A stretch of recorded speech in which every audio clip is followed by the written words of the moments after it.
What if the man you loved drugged you to erase your unborn child?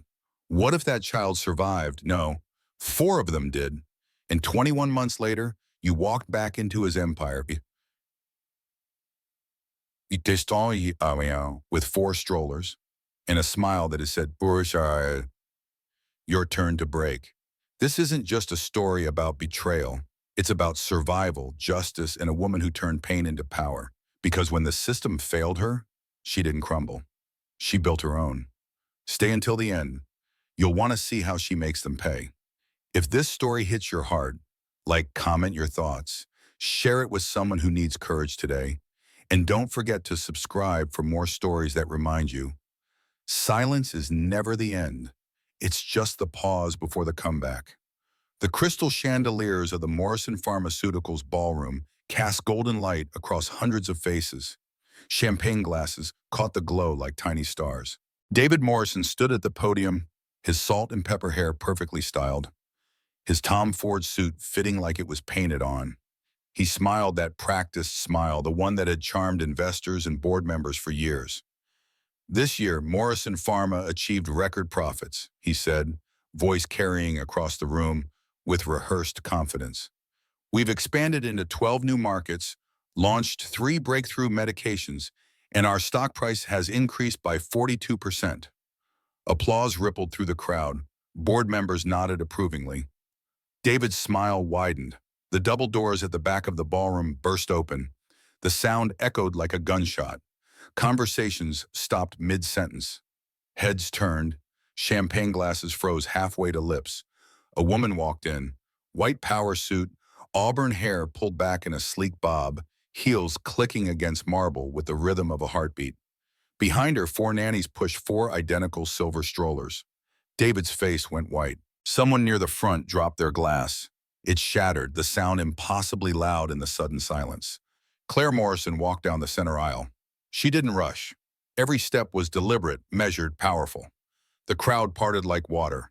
She reached the podium and stopped, looking up at the man who had once been her husband. "Hello, David," she said, her voice calm and cold. "Miss me?" David's mouth opened, but no sound came out. His hands gripped the podium edges so hard his knuckles turned white. "Claire," he finally managed. "Where have you been? We filed a missing person report. We thought you were..." "Dead," Claire finished. "Gone? Erased?" She smiled, and it was sharp as broken glass. "Try again." She turned to face the board members sitting at the head table. Jessica Crane sat there too, blonde hair perfect, designer dress clinging to her frame. Jessica's icy blue eyes went wide with something that looked like fear. "Gentlemen, ladies," Claire said, projecting her voice across the room, "I apologize for the dramatic entrance, but I thought you should meet the Morrison heirs before we discuss my reinstatement to the board." The 4 nannies wheeled the strollers forward. 4 toddlers sat in matching outfits, big eyes blinking in the bright lights. Hope reached for Claire. Grace clutched a stuffed bear. Luke and Noah looked around with curious expressions. A board member stood up, confusion written across his face. "Mrs. Morrison, we were told you'd lost the pregnancy, that you had a breakdown and disappeared." Claire's smile didn't waver. "That's what he told you." She gestured toward David. "That's what he tried to make happen. But here's what actually occurred." She nodded. A man in a crisp suit stepped forward from the crowd, carrying a leather briefcase. He was distinguished looking, with graying hair and wire-rimmed glasses. "Marcus Reed, senior partner at Reed & Associates." 21 months ago," Claire said, her voice steady and clear, "my husband and his mistress drugged me with an abortion pill without my consent." Gasps echoed through the room. Murmurs rose like a wave. Someone whispered, "That's impossible." "The abortion failed," Claire continued, speaking over the noise. "I was carrying quadruplets. 4 babies. All survived." She looked down at the children, then back at the board. 9 months later, I gave birth.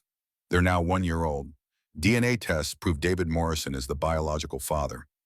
She dropped a manila folder on the podium with a slap.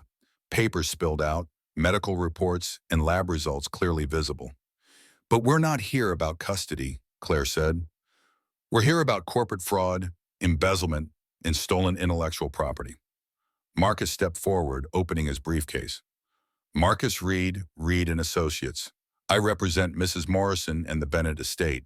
We're prepared to present evidence that David Morrison forged documents to steal his late father-in-law's 40% equity stake in this company. Additionally, we have proof of $12 million in embezzled funds and SEC violations. The room erupted. Board members stood up, shouting questions. David gripped the microphone, trying to speak over the chaos. This is insane, he said, his voice cracking. Security, remove her. Claire turned to him, and her green eyes were ice. You can try, but NBC, CBS, and the Wall Street Journal are all outside. I gave them advance copies of everything. She checked her watch. This goes public in 3 minutes. So you can remove me, or you can listen. The board chairman stood, raising his hands for silence. Everyone sit down. He looked at Claire, then at David, then back at Claire. Mrs. Morrison, present your case. David sank into a chair on the stage, his face gray.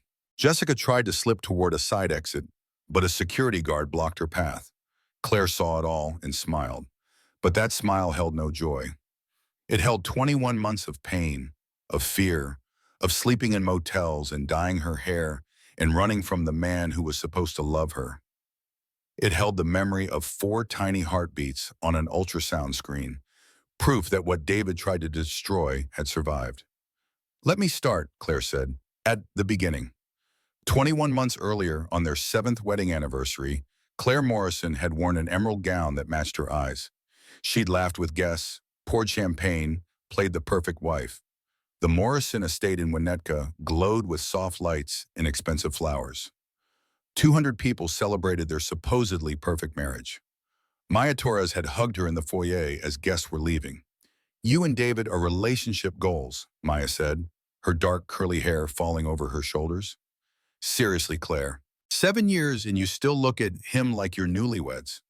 Claire had smiled, tired but happy. We're lucky. If only she'd known how wrong she was. Claire excused herself from the last guests and climbed the curved staircase to the master bedroom. Her feet hurt from the heels, and champagne buzzed pleasantly in her head. She pushed open the bedroom door, already reaching for the zipper of her gown. Then she froze. David and Jessica Crane stood by the bed. Jessica's lipstick was smeared across her face. David's white shirt was untucked, his tie loose. They weren't touching anymore, but the evidence was everywhere. The rumpled bed, Jessica's shoes kicked off near the dresser, the smell of perfume that wasn't Claire's. Jess? Claire's voice came out small, confused. Jessica turned and there was no guilt in her icy blue eyes, just cold satisfaction. Surprise. David ran his hands through his hair, his face flushing. Claire, this isn't what it looks like. We were just talking and the champagne and things got out of hand. Get out, Claire said. Relax, Claire. Jessica adjusted her dress with slow, deliberate movements. It's not like you didn't know he was bored. You've been so distracted lately, so focused on work and your little plans. Claire's hands shook. She clenched them into fists. We're best friends. We have been best friends since college, since Northwestern, Jess, since we were 18 years old. Were, Jessica said, emphasizing the past tense. And honestly, he's always been more mine than yours. The words hit like a physical blow. Claire looked at David, waiting for him to deny it, to defend their marriage, to say something. He didn't meet her eyes. I want you both out of my house, Claire said, her voice shaking. Jessica picked up her clutch purse and walked toward the door. As she passed Claire, she posed and smiled. Your house? Check the deed, sweetheart. The door closed behind her. David stood in the center of the room, looking everywhere except at his wife. I should sleep in the guest room tonight, he said finally. We'll talk in the morning. He left. Claire stood alone in the bedroom that suddenly felt like a stranger's room. She sank onto the edge of the bed and stared at her hands. They were still shaking. In her purse, tucked into a side pocket, was a small envelope. She'd picked it up from the doctor's office that afternoon. The timing was supposed to be perfect. Their anniversary, 7 years of marriage. Finally the news they'd been hoping for. She pulled out the envelope and opened it. The ultrasound photo was grainy, black and white, barely comprehensible to anyone who wasn't looking for it. But Claire saw it clearly. A tiny shape, barely visible, 6 weeks along. She pressed her hand to her stomach. "I'm so sorry," she whispered to the life growing inside her. This wasn't how it was supposed to go. Morning came too quickly. Claire had barely slept. She'd changed out of the gown into jeans and a sweater, packed a bag with essentials, and sat in the bedroom watching the sun rise through the window. David appeared in the doorway at 7, coffee in hand. He'd showered and changed into casual clothes. He looked tired but composed. Always composed. That was David's superpower, the ability to stay calm no matter what. "We need to talk about last night rationally," he said, closing the door behind him. "Rationally?" Claire stood up, grabbing her packed bag. "You slept with my best friend in our bed. It was a mistake, a drunken, meaningless mistake."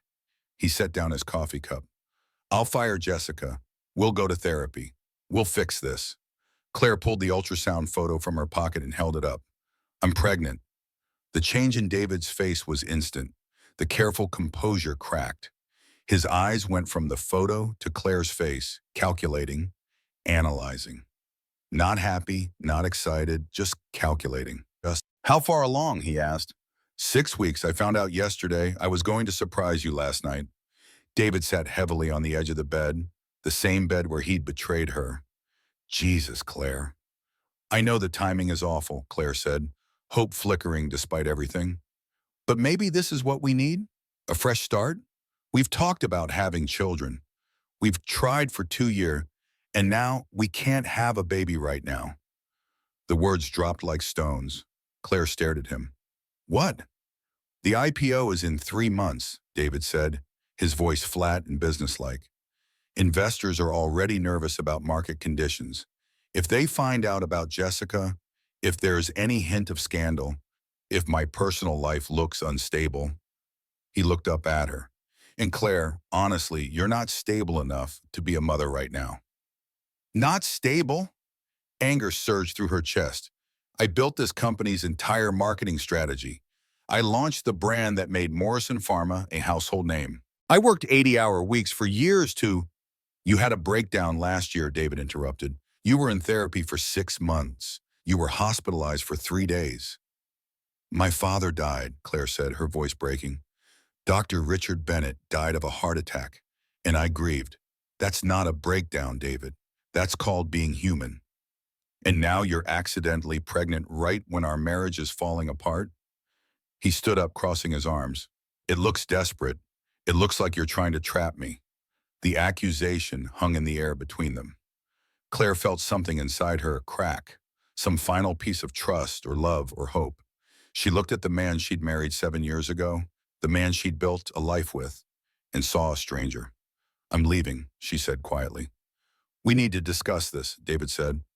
"Let me make some calls. We'll figure this out together." But his tone made it clear. They wouldn't figure it out together. He'd already decided what would happen.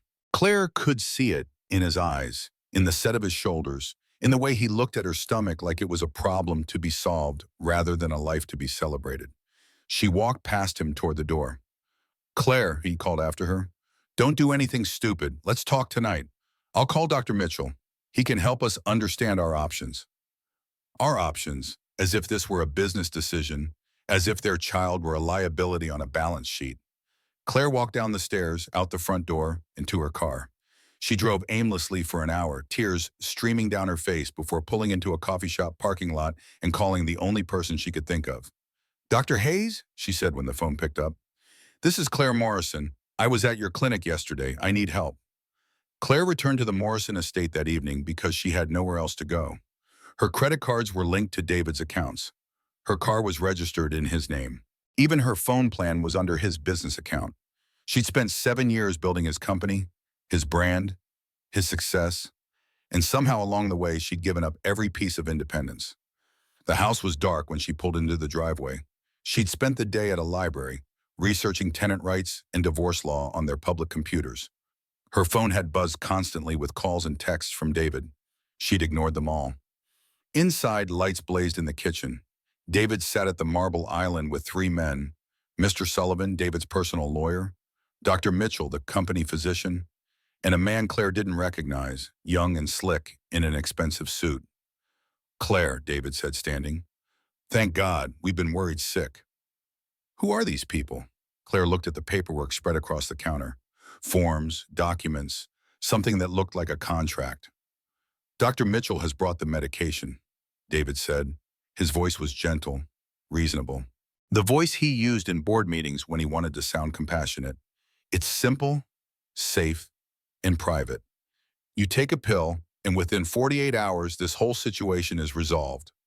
Claire's stomach dropped. "I'm not doing this." Mr. Sullivan cleared his throat. "Mrs. Morrison, if you refuse, your husband is prepared to file for divorce and seek a psychiatric evaluation. Given your documented mental health history and the grief counseling you underwent last year, that's blackmail." "It's practicality," David said. He slid papers across the counter toward her. "Sign the consent form, take the medication, and we'll work this out. Or don't, and I'll make sure everyone knows you tried to trap me with a pregnancy. Your mother already agrees you're not in the right state of mind for this." "You called my mother?" "She's concerned about you, Claire. We all are." Dr. Mitchell stood up, holding a small pill bottle and a glass of red wine. "Ms. Morrison, the decision is ultimately yours, but I think you should consider what's best for everyone involved." "No," Claire said again. "I'm not signing anything. I'm keeping this baby." "It's not a baby yet," David said, his voice hardening. "It's 6 weeks. It's a cluster of cells. And you're not thinking clearly." The young man in the expensive suit finally spoke. "Mrs. Morrison, I'm William Carter from Blake & Associates. Your husband has asked us to prepare divorce papers. If you refuse this procedure, he's prepared to argue that you're mentally unfit. He has medical power of attorney if you're deemed unable to make decisions for yourself." The room spun. Claire grabbed the edge of the counter. "You can't do that." "I can," David said, "and I will. For your own good, Claire. You're not stable right now. Anyone can see that. You're emotional, you're irrational, and you're making decisions based on grief and anger." Claire pulled out her phone with shaking hands. She dialed her mother's number. It rang twice. "Mom," Claire said when it picked up, "David is trying to make me—" "Claire, honey." Her mother's voice came through tired and sad. "Maybe he's right. You're not in a good place. After your father died, you were so fragile. You couldn't eat, couldn't sleep. You scared me. I'm fine now. Don't ruin David's career because you're emotional. Have the procedure. Heal. Try again later when you're both ready." A pause. "I love you, sweetheart, but you need to be realistic." The line went dead. Claire stared at the phone in her hand. "Your cards are frozen," David said quietly. "I called the bank this morning. Your car is registered in my name. Your phone plan, your health insurance, everything runs through Morrison Pharma." He leaned forward. "Where exactly do you think you're going?" The kitchen door opened. Jessica Crane walked in, looking perfectly composed in a cream cashmere sweater and designer jeans. She'd been here the whole time, listening in the next room. "Still playing the victim, Claire?" Jessica said. "How predictable." "Why are you here?" Claire's voice came out hoarse. "Because David asked me to come." Jessica walked over and stood next to David. Close, possessive. "We're together now, officially, and unlike you, I'm not going to trap him with a baby." She paused, letting the words sink in. Then she smiled, and it was cruel. "Oh, didn't he tell you? I'm pregnant too. 3 months. We're keeping ours." The world tilted. Claire looked at David, waiting for the denial. It didn't come. He just looked away, jaw tight. 3 months. The affair hadn't been one drunken night. It had been going on for months, while Claire worked late building his company, while she comforted him about his father's illness, while she planned their anniversary party. Jessica had been there, waiting, plotting. "Claire, please." David's voice shifted to something softer, almost kind. "Just drink the wine. It'll help you calm down. Then we can talk about this like adults." He pushed the glass across the counter. Red wine, her favorite vintage. Claire looked at it, then at Dr. Mitchell, then at the pill bottle. Every person in this room wanted her to disappear, wanted her to comply, wanted her to make herself small and convenient. She'd spent 7 years making herself small. Claire picked up the glass. Her hand still shook. She raised it to her lips. The wine was bitter. Wrong. She realized it too late. What did you put in this? She looked at Dr. Mitchell, then at David. What did you... The room tilted. The glass slipped from her hand, shattering on the marble floor. Red wine spread like blood. Claire tried to step back, but her legs wouldn't work. David caught her before she fell. What did you do? She whispered. I made a hard choice, David said, his face close to hers. For both of us. Everything went black. Claire woke in the master bedroom. Morning light streamed through the windows, too bright, hurting her eyes. She tried to sit up and gasped. Pain radiated through her abdomen. The sheets beneath her were stained with blood. Dr. Mitchell sat in a chair by the bed, checking vitals on some medical equipment. When he saw her wake, he stood and came closer. The bleeding is normal, he said quietly. The process should complete in 24 to 48 hours. Is the baby... Claire couldn't finish the sentence. Tears streamed down her face. The medication was administered last night, Dr. Mitchell said, not meeting her eyes. Your husband felt it was the best option for everyone. David stood at the window, back turned, silhouette dark against the bright morning. He didn't turn around when she spoke. You drugged me, Claire said. You put the pill in the wine, and you drugged me. I made a hard choice for both of us, David said to the window. You'll thank me eventually. He turned then, and his face was cold, businesslike, the face he wore in boardroom negotiations. I've drafted divorce papers. Sign them. Take the settlement money. $500,000 and your silence. He gestured to Dr. Mitchell, who produced a folder and a check. That's more than generous, Claire. More than you'd get in court, given your mental state. You drugged me, she said again, because it was the only thing her brain could process. You drugged your wife and forced an abortion. I made an executive decision, David said. Sign the papers. Dr. Mitchell placed everything on the nightstand, then whispered, If you need anything, I'm sorry. They left her alone. Claire lay in bed, bleeding, crying, grieving for the baby she thought she'd lost. The baby David had tried to erase. She didn't move for hours, couldn't move. The physical pain was nothing compared to the hollow emptiness inside her. 3 days later, Claire went to see Abort, Sarah Heirs, for a follow-up appointment. She'd found the clinic online, a small women's health center in a different neighborhood, somewhere David wouldn't think to look. Dr. Heirs was in her 50s, with salt and pepper hair in a short pixie cut and warm brown eyes. She didn't ask questions when Claire gave a fake name, just helped her onto the exam table and started the ultrasound. Dr. Heirs frowned at the screen, her hand stilled on the wand. Mrs. Morrison, when did you take the medication? A week ago, Claire said, staring at the ceiling. Why basically, is something wrong? Dr. Heirs turned the screen toward her. Because you are still pregnant. The abortion failed. Claire's breath caught. She looked at the monitor. At first, she couldn't understand what she was seeing. Then Dr. Heirs pointed. Not only that, Dr. Heirs said softly, you're carrying quadruplets. 4 heartbeats. It's all strong. 4 tiny shapes flickered on the screen. 4 heartbeats pulsed in rapid rhythm. 4 lives. 4 miracles. Claire pressed her hands to her mouth. He tried to kill them. But they survived, Dr. Heirs said. The question is, what do you want to do now? Claire looked at the screen, at the 4 tiny lives that refused to give up, that held on despite everything, that survived what should have killed them. I want to continue the pregnancy, Claire said, her voice strong for the first time in days. But he can't know. No one can know. Dr. Heirs turned off the machine and helped Claire sit up. Then we need to get you somewhere safe, because carrying quadruplets is high risk. You'll need constant monitoring, proper nutrition, and 0 stress. I have money, Claire said. He gave me a check for $500,000. Hush money. Then cash it before he changes his mind, Dr. Heirs said, and we'll get you somewhere he'll never find you. Claire emptied her bank accounts the next morning. $500,000 in cash and certified checks, split between 2 duffel bags. She cut her auburn hair short in a gas station bathroom and dyed it dark brown using a box kit. In a thrift store, she bought oversized clothes, sunglasses, and a burner phone. By noon, she was on a train to New York City.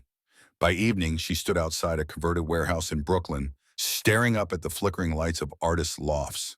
Dr. Hayes had made the arrangements. Maya Torres, a struggling artist from Claire's college debate team, needed a roommate. Boom. Dr. Hayes hadn't told Maya much, just that Claire was escaping a bad situation and needed somewhere to stay off the grid.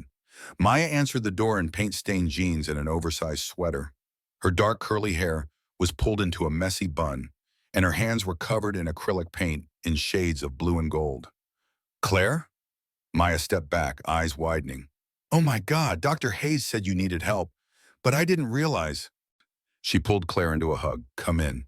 You're safe here." The loft was small but warm. Canvases covered every wall, splashes of color and emotion. The spare room was barely bigger than a closet, but it had a window overlooking the street and a door that locked. "Stay as long as you need," Maya said, showing Claire around. "The bathroom's shared, and the hot water's temperamental. But it's home. Dr. Hayes said you're pregnant." "Yes," Claire said. She didn't mention how many, didn't mention the failed abortion. Just said, "I'm pregnant and I need somewhere to hide for a while." "Then you've got it," Maya said. No questions asked. That night, Claire lay in the narrow bed and touched her stomach. Somewhere inside, 4 tiny hearts were beating, 4 lives that refused to give up. She pulled out a laptop she'd bought with Kick and started researching. Morrison Pharmaceuticals, corporate structure, ownership shares, financial records. Her father, Richard Bennett, had founded the research division. His intellectual property and $15 million investment had made the company possible. In his will, he'd stipulated that the Bennett family would retain 40% equity. Claire had signed those shares over to David 2 years ago, right after her father's death. She'd been grieving, overwhelmed, and David had said it would simplify things, make management easier. Now, pulling up archived documents from the corporate filings database, Claire saw the truth.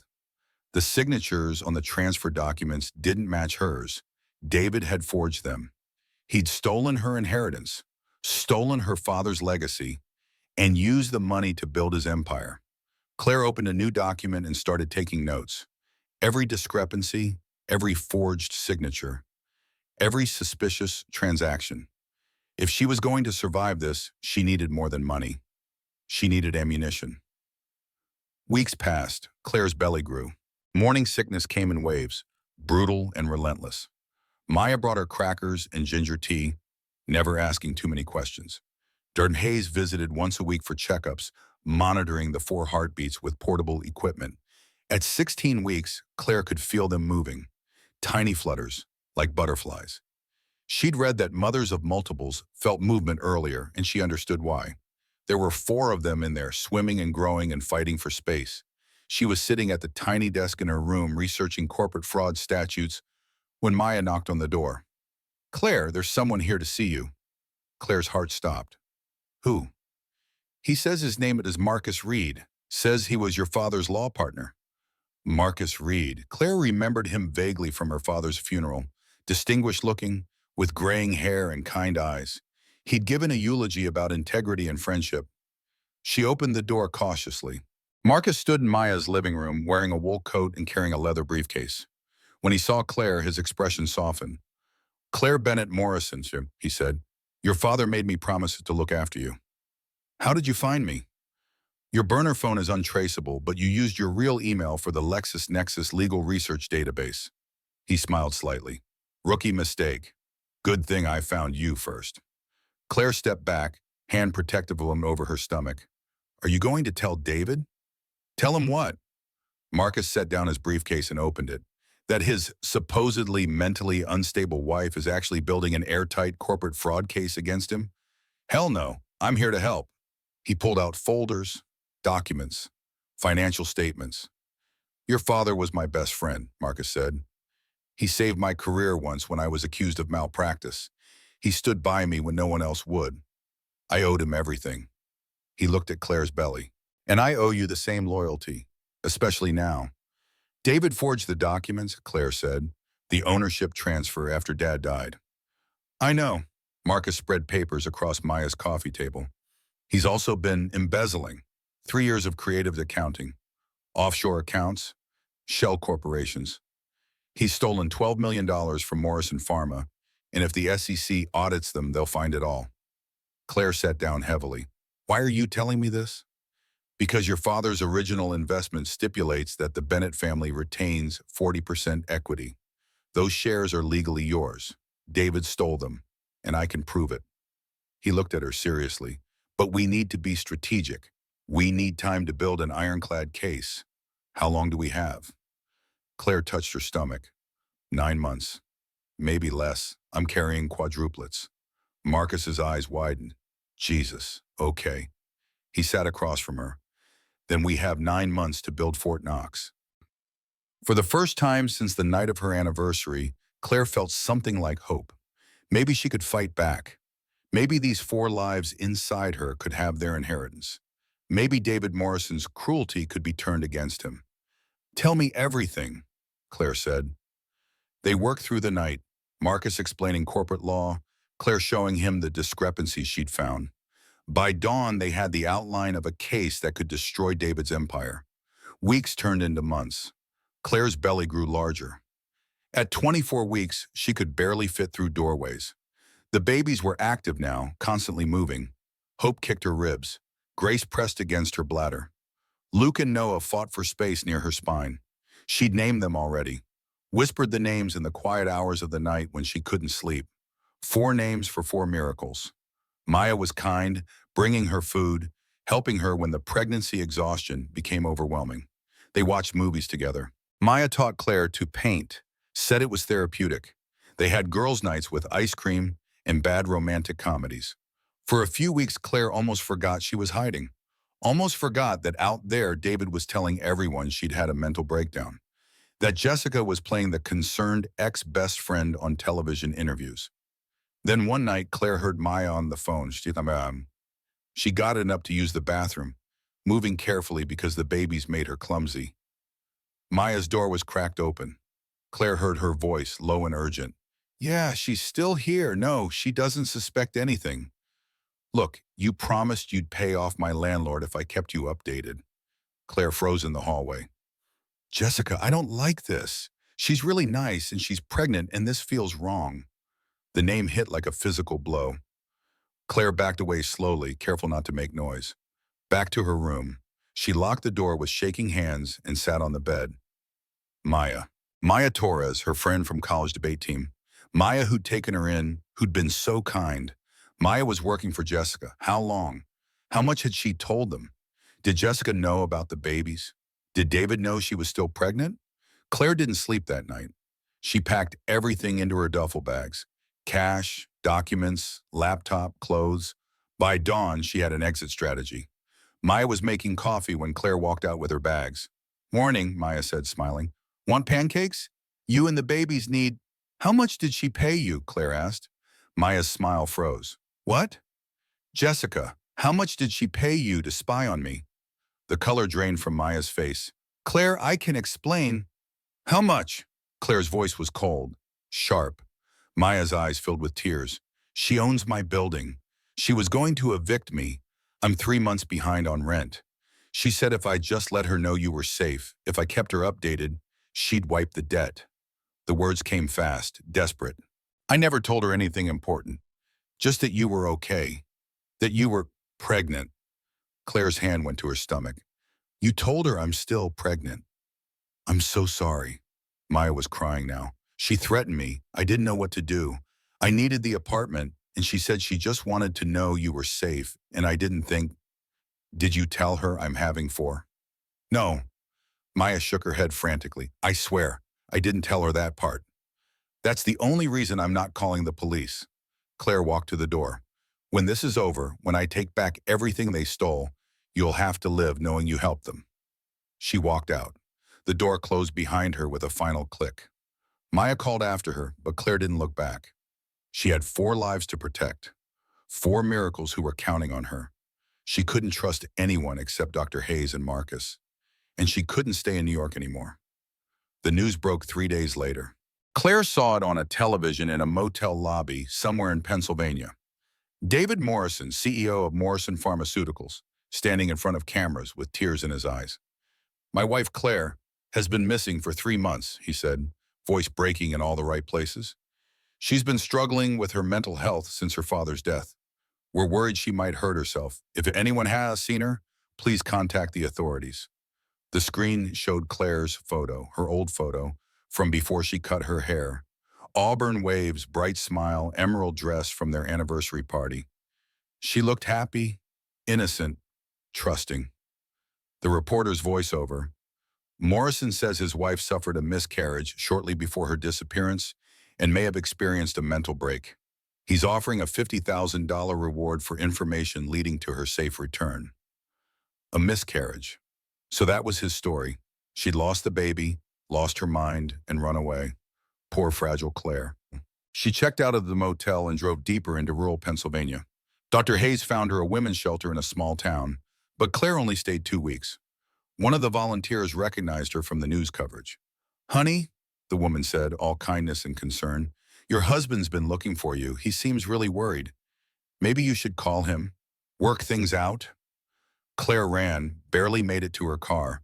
The stress triggered contractions, false labor at 28 weeks. She drove to Dr. Hayes' rural clinic, gasping through pain, terrified she'd lose them. Dr. Hayes gave her medication to stop the contractions, kept her overnight for monitoring. 4 heartbeats on the ultrasound, still strong, still fighting. "You need to stay hidden," Dr. Hayes said. "David's lawyers are getting aggressive. They're trying to have you declared mentally incompetent." What does that mean? It means if they succeed, David gets medical power of attorney.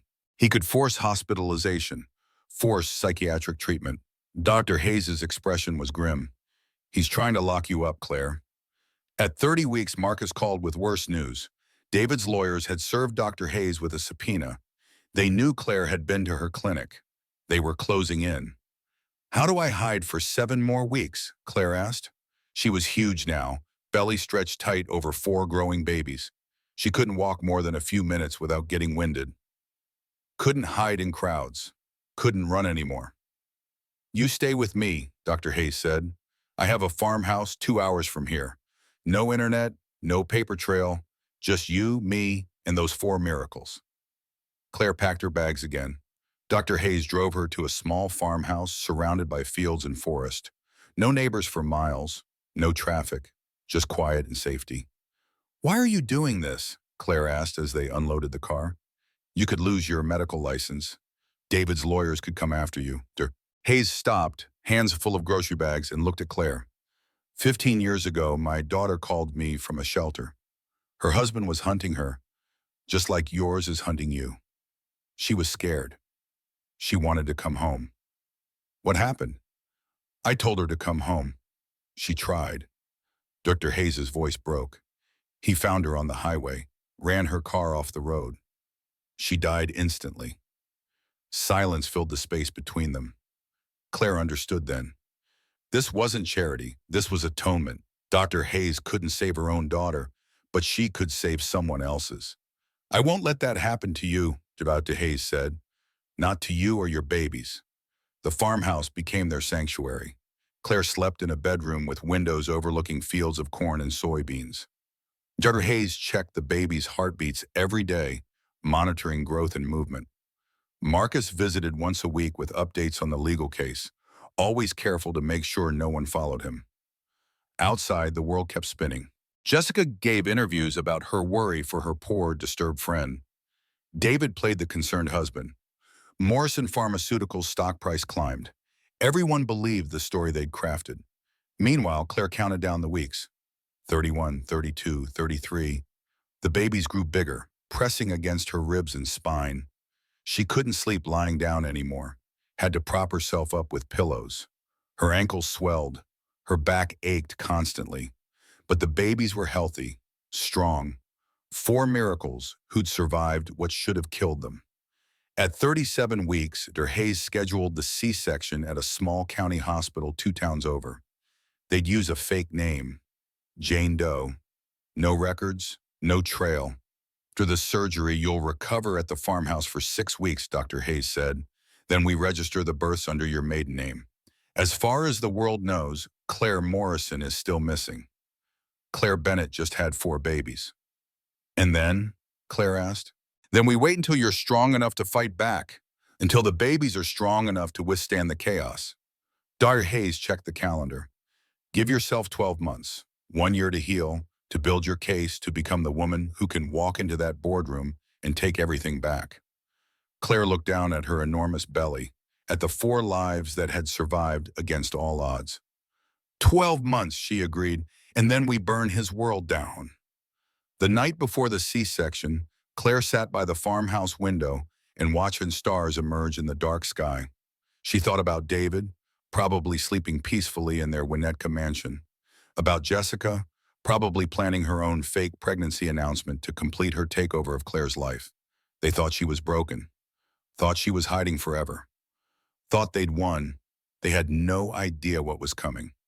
The morning of September 14th was peaceful, quiet, the kind of morning where the world felt soft around the edges. Claire woke early, touching her belly, feeling the babies move one last time before they'd meet the world outside. Today's the day, she whispered. Hope, Grace, Luke, Noah. Today you get to breathe real air. Today you get to be real people instead of secret miracles. Dr. Hayes drove her to County General Hospital before dawn. They checked in under the name Jane Doe.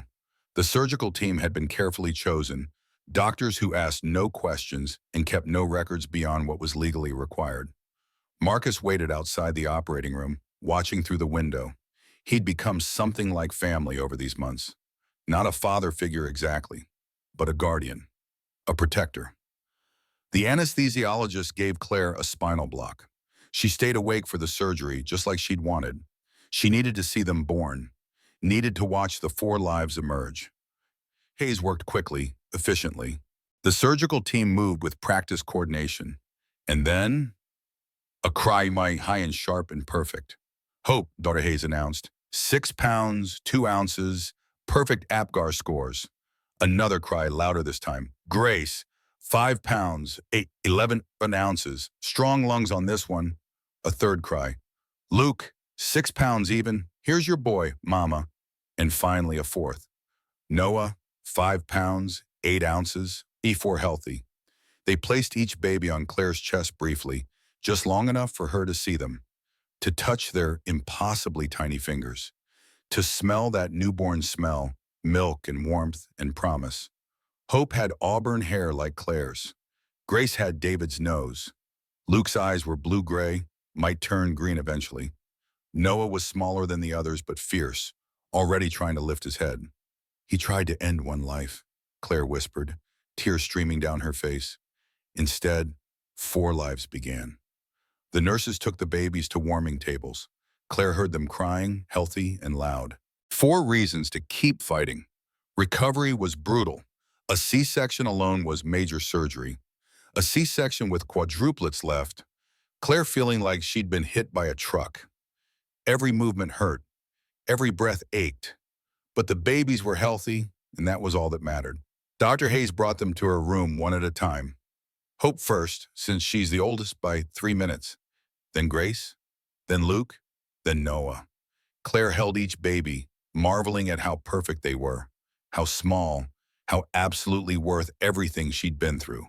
For 6 weeks, they lived at the farmhouse. Claire healed slowly, her body recovering from pregnancy and surgery. The babies grew stronger, more alert. They started recognizing her voice, her face, her smell. Maya called twice, leaving messages that Claire deleted without listening. Marcus visited weekly, bringing legal documents and updates on the case against David. The evidence was overwhelming now. Forged signatures, embezzlement, fraud. When you're ready, Marcus said, we file everything at once. Corporate fraud, identity theft, stolen assets, custody. We hit him from every angle, and we don't give him time to recover. How long until I'm ready? Marcus looked at the 4 babies sleeping in their bassinets. You tell me. Claire watched them breathe. 4 tiny chests rising and falling. 4 miracles who deserved their inheritance, who deserved justice. 12 months, she said. I want them strong. I want me stronger. Then we burn his world down. The 12 months passed like a dream. Claire transformed herself systematically, physically first. She worked out in the farmhouse basement, rebuilding strength. The baby weight dropped away, replaced by muscle. She started running again, 5 miles every morning before the babies woke up. Then mentally, she took online courses in business management and corporate law, studied Morrison Pharmaceuticals' financial statements until she could recite them from memory, built a case so airtight that David's lawyers would have nowhere to hide. Marcus brought her new clothes, power suits in navy and charcoal, heels that added 3 inches to her height, diamond stud earrings that caught the light just right. Dr. Heirs taught her self-defense. "You're never going to be powerless again," she said, showing Claire how to break a wrist hold, how to deliver an incapacitating strike, how to run in heels. The babies grew. They rolled over at 4 months, sat up at 6 months, started crawling at 8 months. By 10 months, they were walking, stumbling around the farmhouse on chubby legs, babbling in their own language. Hope was the leader, always first to try new things. Grace was cautious but determined. Luke was gentle, always checking on his sisters. Noah was the troublemaker, getting into everything. Claire read them stories every night, whispered promises. "You're going to have everything, I swear it. Your grandfather's legacy, your inheritance, your place in the world, and no one's ever going to take it away from you." At 11 months, Marcus brought news that made Claire's blood run cold. Jessica had announced her pregnancy on morning television. 3 months along, glowing and happy, talking about her and David's excitement about becoming parents. Except Jessica had never been pregnant. Claire and Marcus both knew it. Jessica had used a fake pregnancy to trap David, to secure her position. Now she was maintaining the lie, probably planning to fake a miscarriage eventually or find some other excuse. "She's building her own empire on lies," Marcus said, "just like David did." Claire looked at her 4 babies playing on the floor, Hope stacking blocks, Grace chewing a teething ring, Luke hugging a stuffed bear, Noah pulling himself up on the couch. "Then we destroy them both," Claire said. "We're done hiding. It's time to go home." She cut her hair into a sleek bob, dyed it back to auburn, bought designer clothes and expensive makeup, practiced walking in her heels until she could do it in her sleep. On the morning of the 12th month, Claire looked at herself in the mirror. Gone was the terrified woman who'd fled into the night. In her place stood someone sharp, focused, powerful. A CEO in waiting. A mother with something to fight for. Marcus had arranged everything. The shareholder meeting was scheduled for October 15th. Morrison Pharmaceuticals' annual gala, black tie, every board member present. David would give his usual speech about record profits and company growth. And Claire would walk through those doors with 4 miracles and burn his perfect world to ash. "Are you ready?" Dr. Heirs asked, helping Claire pack the baby's things. Claire looked at Hope, Grace, Luke, and Noah. They were beautiful, perfect, worth every moment of pain and fear and running. "I'm ready," Claire said. "Let's go reclaim what's mine." The drive from Pennsylvania to Chicago took 8 hours. Claire sat in the back of Marcus's Mercedes with 4 car seats strapped in. The babies slept most of the way, occasionally fussing for bottles or diaper changes. Normal baby things, things that had nothing to do with corporate fraud and stolen inheritances and revenge. Claire had hired 4 nannies for the evening, professionals who worked events and galas, women who could handle toddlers in formal settings. They met at the hotel where Claire had booked a suite under her maiden name. "We arrive at 7:15, Marcus explained, reviewing the plan one final time. "David starts his speech at 7. You make your entrance at 7:10. Maximum drama, maximum visibility." Claire nodded. She'd put on her white Armani power suit, pinned her hair back with diamond clips, applied makeup with a steady hand. She looked at herself in the hotel mirror and barely recognized the woman staring back. This woman was fierce, unbreakable, ready for war. The Morrison Pharmaceuticals ballroom was exactly as she remembered. Crystal chandeliers, marble floors, champagne fountains, 200 people in evening wear, networking and laughing and celebrating another successful year.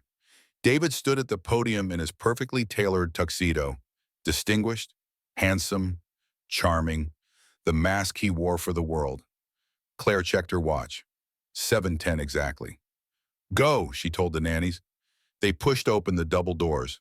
The sound echoed through the ballroom like a gunshot. Conversations stopped. Heads turned. Claire walked in, heels clicking against marble with the rhythm of a heartbeat. Behind her, 4 silver strollers. 4 babies in matching outfits. She watched David's face go white. Watched board members freeze with champagne glasses halfway to their lips. Watched Jessica, sitting at the head table, lose every bit of color in her cheeks. Claire walked down the center aisle. The crowd parted. She reached the podium and stopped, looking up at the man who had tried to erase her. "Hello, David," she said, her voice carrying across the silent room. "Miss me?" The rest happened exactly as she'd planned. David's stammering denial, Claire's presentation of evidence, Marcus stepping forward with financial documents and DNA tests, board members erupting in chaos. Within 15 minutes, the room was in complete disorder. Within 30 minutes, news cameras were outside. Within an hour, every major outlet had the story. Pharma CEO's missing wife returns with quadruplets. Morrison scandal, fraud, forgery, enforced abortion. 4 heirs to challenge corporate empire. The board voted to suspend David pending investigation. They granted Claire controlling shareholder status based on her father's original investment. They installed an interim CFO as temporary CEO while they sorted through the mess. Jessica tried to slip out a side door, but security stopped her at Marcus's request. She'd have to face questions eventually, have to explain her lies. Claire gathered her babies and left the ballroom, ignoring the shouting reporters and flashing cameras. She'd said what she needed to say. Now the legal system would do its work. 2 weeks later, the media coverage was still insane. Claire's story was everywhere. Magazine covers, television interviews, think pieces about corporate fraud and domestic violence. The hashtag 4Heirs trended on every platform. The board officially appointed Claire as chief strategy officer. Marcus became general counsel. Dr. Heirs joined as chief medical officer, heading up a new maternal health initiative. Claire moved into a corporate apartment in downtown Chicago with the babies. 4 cribs lined up in the spare bedroom. A nanny service helped with childcare during work hours. Claire brought the babies to board meetings, let them play in her office while she reviewed financial statements. Morrison Pharmaceuticals had been sick at the core. David's embezzlement had created holes everywhere. Jessica's manipulation had promoted incompetent people to key positions. The company needed major restructuring, but Claire knew how to do this. She'd built the brand once before. She could rebuild it again. Better this time. Ethical. Strong. Marcus called her on a Tuesday afternoon. "Board meeting tomorrow. They're voting on the permanent CEO position." "You've got the votes, Claire? This is it." "Already?" Claire looked at the babies playing on the floor of her office. "It's only been 2 weeks. You've turned the company around in 2 weeks. Revenue is up. Stock price recovered. The restructuring is working." Marcus paused. "You earned this." The board meeting lasted 3 hours. They reviewed her performance, asked questions about her vision for the company's future, discussed concerns about her personal situation. In the end, the vote was unanimous. Claire Morrison would become CEO of Morrison Bennett Pharmaceuticals, effective immediately. She called Dr. Heirs that night. "We did it. The board voted me in." "Congratulations," Dr. Heirs said, and Claire could hear the smile in her voice. "Your father would be so proud." Claire looked at the 4 babies sleeping in their cribs, Hope with her thumb in her mouth, Grace clutching her stuffed bear, Luke and Noah tangled together like puppies. "I couldn't have done it without you. Any of it." "Yes, you could have," Dr. Heirs said gently. "I just helped you survive long enough to become who you were always meant to be." That night, Claire opened a bottle of wine and sat on the couch in her corporate apartment. She looked at the framed photo of her father on the bookshelf, Dr. Richard Bennett, smiling in his lab coat, holding up a beaker like a toast. "We did it, Dad," she whispered. "We got it back." Her phone buzzed. A text from Marcus. "Board votes you CEO next month. It's over. You won." Claire smiled, closed her eyes. For the first time in 21 months, she let herself relax completely. They were safe. The babies were safe. Morrison Bennett Pharmaceuticals was hers. She'd won. The banging on the door came at 7 in the morning. Claire had been up for an hour already, feeding the babies their breakfast. Hope was in her high chair, throwing Cheerios on the floor. Grace was actually eating, carefully picking up each piece. Luke and Noah were having a food fight, giggling wildly. Normal morning chaos. Beautiful chaos. The banging came again, hard and insistent. Claire put down the bottle she was holding and went to the door. Through the peephole, she saw two police officers and a woman in a business suit carrying a clipboard. Something cold settled in Claire's stomach. She opened the door with the chain still on. "Claire Morrison?" the woman asked. "Yes." "I'm Jennifer Walsh from Child Protective Services. We have a court order for the emergency removal of your 4 children." The words hit like a physical blow. Claire's hand went to the doorframe to steady herself. "What? On what grounds?" "Anonymous tip claiming you're mentally unstable with a history of drug use and erratic behavior. The children are believed to be in imminent danger." Walsh held up papers. "Judge Morrison signed the order this morning." Judge Morrison, David's fraternity brother from Yale, the one Marcus had warned her about. "I've never used drugs," Claire said, her voice shaking. "My children are healthy and safe. This is retaliation because I exposed my ex-husband's fraud." "Ma'am, we have photographs." Walsh showed her printouts, Claire at college parties, holding red cups, pills visible on the table beside her, and witness statements saying you've been erratic, paranoid, and potentially dangerous. "Those photos are 10 years old," Claire said, "from college. That's Advil and Tylenol PM. I was studying for finals." The metadata says they were taken last month. Walsh's expression was sympathetic but firm. "I'm sorry, Mrs. Morrison, but we have to follow the court order. Please step aside." "No." Claire gripped the doorframe harder. "You can't take them. They're mine. I fought for them. I protected them." The police officers moved forward. "Ma'am, if you don't comply, we'll have to arrest you for obstruction." Claire heard the babies crying in the kitchen, Hope calling Mama, Mama, in that confused voice that meant something was wrong. "Please," Claire whispered, "please don't do this. Call my lawyer, Marcus Reed at Reed and Associates. He can explain everything." "You can call him from the station," one officer said. "Right now, we need to take the children into protective custody." They pushed past her. Claire tried to block them, but the officers restrained her, pulling her arms back. She watched helplessly as Walsh and another CPS worker went into the apartment. The babies were screaming now. All 4 of them terrified by strangers invading their home. The nannies tried to calm them, but Hope reached for Claire, crying, "Mama, Mama," with tears streaming down her face. "Please," Claire sobbed, fighting against the officers holding her. "They're scared. Let me calm them down, please." But they didn't stop. Walsh and the workers gathered the babies one by one, placing them in carriers. Grace clung to her stuffed bear. Luke was screaming so hard he could barely breathe. Noah reached for Claire with both hands. "Mama," Hope cried. "Mama." "I'm here, baby," Claire called to her. "Mommy's here. It's going to be okay." But it wasn't okay. They took all 4 babies, carried them out the door while Claire stood restrained in her own apartment, mascara running down her face, heart breaking into pieces. "If you calm down, we won't arrest you," the officer said, "but you need to let them go." Claire collapsed when they released her. She sank to the floor, sobbing so hard she couldn't breathe. Through the window, she watched them load her babies into a van, watched Hope's terrified face through the glass, watched the van drive away. Gone. Her 4 miracles. Gone.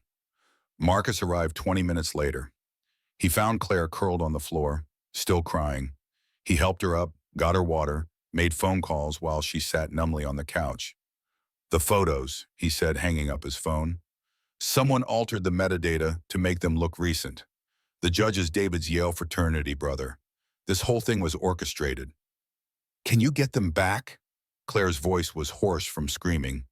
"I'm filing emergency motions now." "But Claire, it'll take 48 to 72 hours to prove the photos are fake. The kids will be in foster care until then." "No," Claire stood up, adrenaline replacing the grief. "No, no, no. Hope called for me. She reached for me and I couldn't help her." "I know, I'm sorry, but we need to follow procedure." "Procedure?" Claire whirled on him. "The procedure failed me, Marcus. The courts failed me. The system protects men like David. Men with money and connections. And now my babies are with strangers, terrified and alone, because I played by the rules. What are you thinking? Claire pulled out her phone. She'd been quiet for 21 months, hidden, careful, following legal procedure, being the good victim who did everything right, and it hadn't been enough. I'm done playing by their rules, she said. Get me in front of a camera. I'm going public with everything. Claire, that could backfire. If you look unstable or emotional, I am emotional, Claire said. I'm a mother whose children were stolen based on fake evidence and a corrupt judge, and I'm going to make sure the whole world knows it. She walked to the bathroom and looked in the mirror. Her face was blotchy from crying, mascara streaked, hair a mess. Good. Let them see what this looked like. Let them see what David and Jessica had done. She washed her face, pulled her hair back, changed into a simple blouse and jeans. No power suit this time. No armor. Just a mother who'd lost her children. Where's the nearest courthouse? She asked Marcus.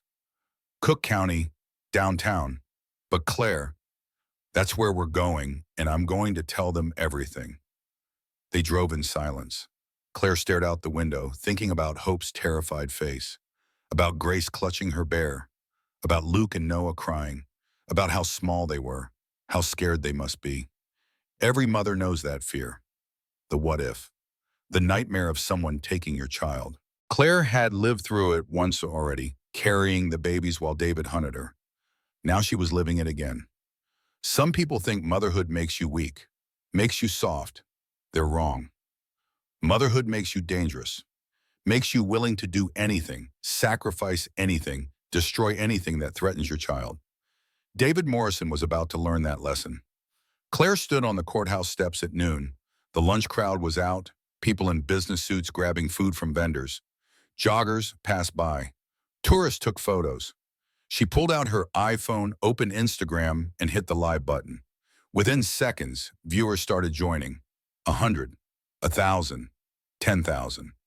The numbers climbed as Claire stared into the camera. My name is Claire Morrison, she said, her voice steady despite everything, and I need to tell you what's happening right now.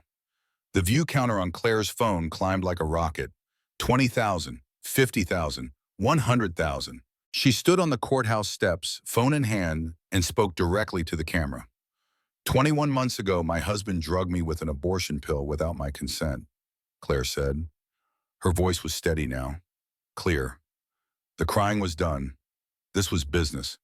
He wanted to terminate my pregnancy because it interfered with his company's IPO, because his image was more important than my choice, because he'd already started an affair with my best friend and my pregnancy was inconvenient. She held up the medical records Marcus had given her, pages and pages of documentation. The abortion failed.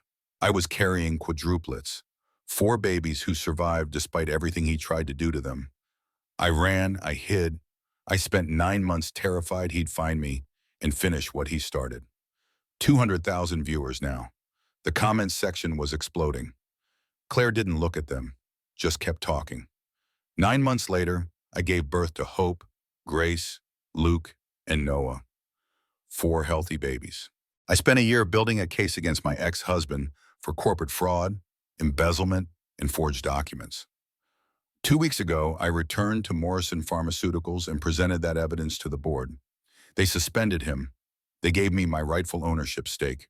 They appointed me Chief Strategy Officer. She paused, letting that sink in. This morning, Child Protective Services removed my 4 children from my home based on falsified evidence. The photographs they presented were taken 10 years ago in college. Someone altered the metadata to make them look recent. The judge who signed the emergency removal order is my ex-husband's Yale fraternity brother. 300,000 viewers. The system is supposed to protect children. Instead, it's being used as a weapon by powerful men who don't like losing control. My children are in foster care right now because I dared to fight back, because I exposed corruption, because I refused to stay silent. She held up her phone, showing the documents on screen. DNA tests, financial records, the forged signatures on her inheritance. This is proof that David Morrison embezzled $12 million from Morrison Pharmaceuticals. This is proof he stole my father's intellectual property and 40% ownership stake through forged documents. This is proof of everything I've said. She lowered the phone, looking directly into the camera. I'm not asking for pity. I'm demanding justice. If you're a mother who's been told you're too unstable, too emotional, too broken to fight back, this is for you. If you've been drugged, coerced, gaslit, this is for you. If you've ever felt powerless against someone with more money and connections, this is for you. 400,000 viewers. They wanted me to disappear. They wanted me to stay quiet. They wanted me to choose between my life and my children's lives. Claire's voice broke slightly, but she pushed through. Instead, 4 lives began. 4 miracles who survived and were not going anywhere, not anymore. She ended the stream. The number showed 500,000 live viewers at the end, but that was just the beginning. Within minutes, clips were being shared across every platform. Within an hour, news networks were covering it. Within 3 hours, protesters started gathering outside the courthouse. Women with signs. We believe Claire. Protect mothers, not abusers. Justice for the 4 heirs. Marcus got a call at 2 p.m. FBI's involved now. They're opening an investigation into the photo metadata. Judge Morrison is being reviewed by the Judicial Conduct Board, and there's an emergency hearing scheduled for tomorrow morning. Will they give them back? Claire asked. If we can prove the photos are fake, yes. How long until we can prove it? Agent Thompson from the FBI Digital Forensics Unit can be here by 6 p.m. He'll examine the original files, trace the IP addresses, document everything. Claire nodded. She felt numb, hollow. The viral video, they had taken everything she had left. Now she just had to wait. Agent Thompson arrived with a laptop and various technical equipment. He was young, methodical, wearing a standard FBI suit and tie. He examined the photos Walsh had provided, pulled metadata, traced digital fingerprints. At 8 p.m., he looked up. These files were modified on April 3rd of this year. The original photos were taken in 2014, confirmed by camera serial numbers. The modifications were made on a computer registered to Morrison Pharmaceuticals' internal network, specifically a workstation assigned to Jessica Crane. Marcus leaned forward. Can you testify to this in court? Yes, I can also provide a written report with full technical documentation. Then we go after Jessica too, Claire said. She altered evidence in a custody proceeding. That's criminal. The emergency hearing was scheduled for 10 a.m. the next morning. Claire didn't sleep, couldn't sleep. She sat in the corporate apartment staring at the 4 empty cribs, imagining her babies crying for her in some foster home. Hope would be the bravest, trying to comfort the others even though she was scared too. Grace would cry quietly, clutching her bear. Luke and Noah would cling to each other, all of them wondering why Mama wasn't there. At 9:30, Claire put on a Navy suit and met Marcus outside Cook County Courthouse. The crowd of protesters had grown overnight. Hundreds of women lined the steps, chanting and holding signs. They're here for you, Marcus said. You gave voice to something a lot of people have experienced. Inside, the courtroom was packed, standing room only. News cameras lined the back wall. Claire sat at the plaintiff's table with Marcus, hands folded, back straight. David sat on the opposite side with his lawyers. He looked tired, stressed. Good. Jessica wasn't there. Claire heard from a court officer that she tried to flee and was currently being detained. The judge entered. Not Judge Morrison this time. Judge Mariah Hernandez, known for being fair but tough. This case has received significant public attention, Judge Hernandez said, looking around the packed courtroom. I want to make something very clear. I don't care about social media hashtags. I don't care about viral videos. I care about facts, evidence, and the law. Is that understood? Both legal teams nodded. Good. Mr. Reed, you filed the emergency motion. Proceed. Marcus stood. Your Honor, we move to immediately return custody of Hope, Grace, Luke, and Noah Morrison to their mother, Claire Morrison, and to dismiss all allegations against her. The evidence used to justify removing the children has been proven false. He gestured to Agent Thompson, who took the stand. For 40 minutes, Agent Thompson explained digital forensics in terms a courtroom could understand. Metadata, EXIF data, IP address tracing, timestamps. He showed how the photos had been taken in 2014 during Claire's college years, then modified in April 2024, on a computer used by Jessica Crane. David's lawyer tried to argue. Your Honor, even if the photos are old, Mrs. Morrison's mental health history, grief counseling, Marcus interrupted, after her father's death, standard therapy that millions of Americans undergo, hardly grounds for declaring someone unfit. Judge Hernandez held up a hand. I've reviewed Dr. Hayes' medical records for Mrs. Morrison. She's been under continuous medical care throughout her pregnancy and after. All evaluations show her to be mentally sound and an excellent mother. She looked at David's lawyer. Do you have any actual evidence of unfitness? Your Honor, she disappeared for 9 months. While hiding from a man who drugged her, the judge said flatly, while carrying children he'd tried to forcibly abort. I'm not seeing unfitness here. I'm seeing survival. She turned to the back of the courtroom. Is Jessica Crane present? A bailiff spoke up. She's being held in detention, Your Honor. She attempted to leave the state last night. Bring her in. They brought Jessica in wearing an orange jumpsuit. Her designer clothes were gone. Her perfect hair was messy. She looked small. Ms. Crane, Judge Hernandez said, did you alter the photographs submitted as evidence in this custody case? Jessica's lawyer whispered in her ear. She ignored him. I was trying to protect David from Claire, Jessica said. Her voice shook. She's always been so perfect. She always had everything. I just wanted, yes or no, Ms. Crane? Yes. The word came out broken. Yes, I altered them. But Claire didn't deserve him. She didn't deserve any of it.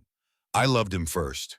10 years ago at graduation, we had one night, and I knew he was supposed to be mine. But he chose her instead. He always chose her. The courtroom was silent. Jessica was confessing to a decade-long obsession, to manipulation, to fraud. Your Honor, Marcus said quietly, Ms. Crane falsified evidence in a custody proceeding. That's a felony. Bailiff, Judge Hernandez said, take Ms. Crane back into custody. We'll address her charges separately. She turned to David. Mr. Morrison, stand. David stood slowly. He looked older than Claire remembered, gray at his temples, lines around his eyes. I'm issuing an emergency order returning all 4 children to Mrs. Morrison's custody immediately, Judge Hernandez said. Furthermore, given the evidence of fraud, coercion, conspiracy, and attempted evidence tampering, I'm recommending criminal charges be filed against both you and Ms. Crane. Federal prosecutors are waiting outside. She looked at Claire. Mrs. Morrison, your children are downstairs with CPS. You're free to take them home. Claire stood on shaking legs. Thank you, Your Honor. She walked out of the courtroom, Marcus beside her, down the stairs, through the hallways, to the CPS office in the basement. A social worker opened a door to a playroom. 4 toddlers looked up. For a moment, they didn't react. Then Hope saw her. Mama! Hope scrambled up, running across the room. Mama! Mama! All 4 babies ran to her, crying mama and reaching up. Claire dropped to her knees and gathered them all into her arms. Hope's hair smelled like baby shampoo. Grace was still clutching her bear. Luke wrapped his arms around her neck. Noah buried his face in her shoulder. I'm so sorry, Claire sobbed, kissing each head over and over. Mommy's so sorry. You're safe now. You're safe. Dr. Hayes appeared in the doorway, tears on her face. Marcus stood behind her, smiling. Claire held her 4 miracles and felt something finally settle in her chest. They were together. They were safe. And no one would ever take them away again. 15 months later, Claire stood at a podium in front of 200 people. Same ballroom, same crystal chandeliers, different everything else. The Morrison Bennett Pharmaceuticals logo hung behind her, redesigned to incorporate both family names. Her father's legacy recognized. The board sat at the head table, all of them chosen for ethics and competence rather than connections. Dr. Hayes was among them now, chief medical officer leading 3 new maternal health initiatives. Marcus Reed sat on the board as general counsel. And in the front row, 4 toddlers sat with their nanny, occasionally babbling and waving at mama. Claire wore an elegant navy suit, hair pulled back, diamond studs catching the light. She looked at the audience and smiled. Thank you for joining us for the first annual meeting of Morrison Bennett Pharmaceuticals under new leadership, she said. When I walked out of my marriage 21 months ago, I had $847 in cash, 4 heartbeats inside me, and no idea if we'd survive the week. A few people laughed softly. Most listened intently. Today, I stand before you as CEO of a company that's not just profitable, but principled. We've launched 3 maternal health initiatives providing free prenatal care to underserved communities. We've expanded parental leave to 6 months for all employees, regardless of gender. We've increased our stock value by 40% while maintaining our commitment to ethical research and transparent accounting. She paused, looking at her children in the front row. Hope waved enthusiastically. Grace focused on her teddy bear. Luke and Noah were whispering to each other about something only toddlers understand. But our greatest innovation isn't a drug, Claire continued. It's proving that a mother's love is the most powerful force in business. Hope, Grace, Luke, Noah, the babies looked up when they heard their names. They're not just my children. They're the reason every working parent in this company now has on-site childcare, mental health resources, and a voice at the table. They're the reason we rewrote our ethics guidelines. They're the reason, she looked back at the audience. My ex-husband tried to end one life to protect his empire. Instead, 4 lives began and built a better one. The room erupted in applause. Claire's eyes filled with tears, but she kept her composure. She'd learned that over the past year. How to be strong and vulnerable at the same time. How to lead without armor. After the meeting, news reporters clustered around her. She gave brief interviews, professional and poised. The story wasn't shocking anymore, just inspiring. Woman overcomes domestic violence and corporate fraud. Woman builds ethical empire. Woman changes corporate America. The news clips that evening showed David Morrison in Prison Orange. The sentencing had been 9 years for fraud, embezzlement, and conspiracy. Jessica Crane got 6 years for evidence tampering, fraud, and stalking charges stemming from her 10-year obsession. Maya Torres had testified against Jessica in exchange for probation. She'd stood outside the courthouse afterwards and told reporters, "Claire deserved better from all of us. I was wrong, and I'll spend the rest of my life trying to make it right." Claire had watched that interview and felt something like forgiveness. Not complete, not yet, but the beginning of it. Maya had been desperate and exploited. She'd made terrible choices, but she'd also helped bring Jessica down. That evening, Claire sat on the floor of her penthouse apartment with the babies. They were 2.5 now, old enough to have real personalities and preferences and opinions.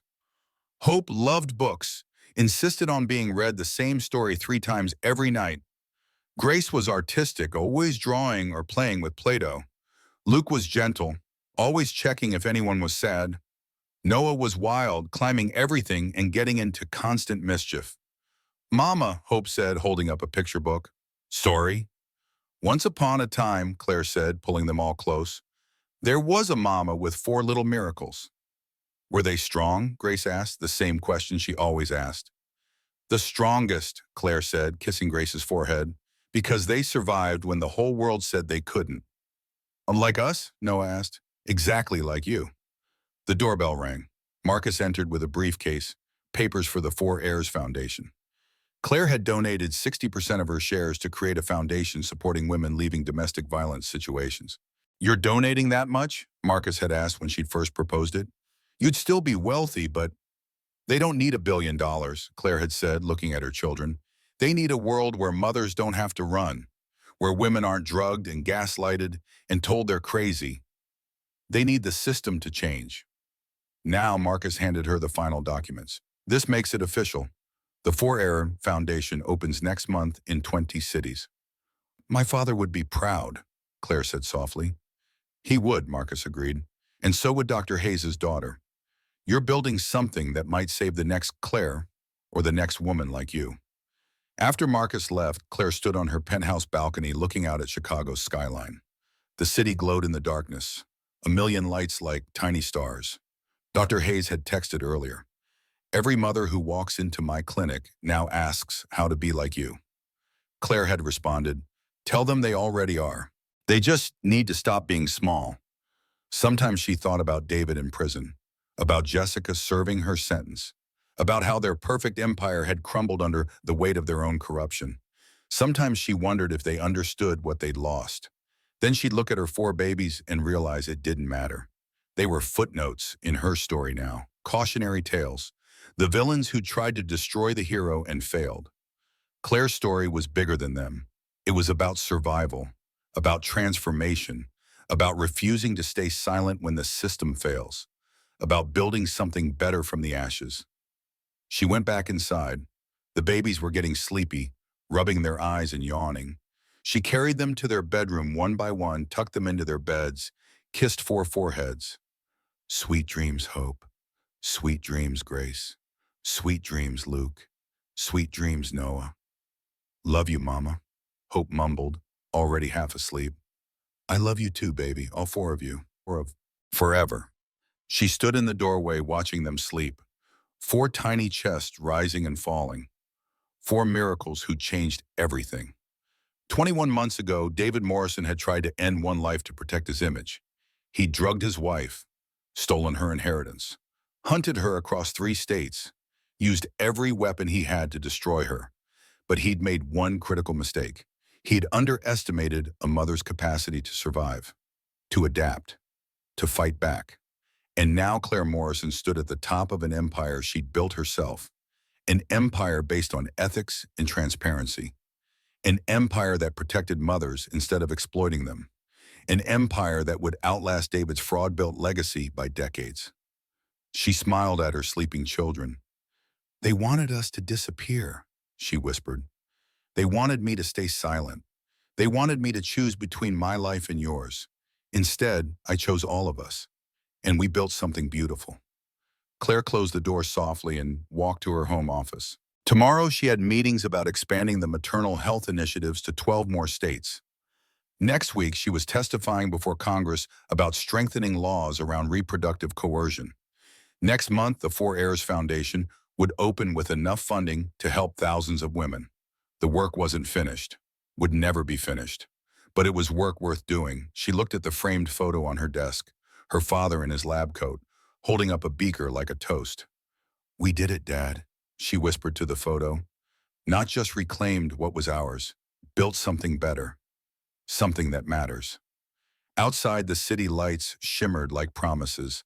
Inside, 4 miracles slept peacefully. And in between, Claire Morrison, CEO and mother and survivor, smiled at the future she'd fought so hard to build. Some stories end with revenge. This one ended with revolution, because the most powerful thing a broken woman can do is refuse to stay broken, is to stand up, speak out, and change the system that tried to silence her. David Morrison tried to erase Claire. Instead, she became unforgettable. 4 heirs, 1 fight, and a legacy that would echo for generations.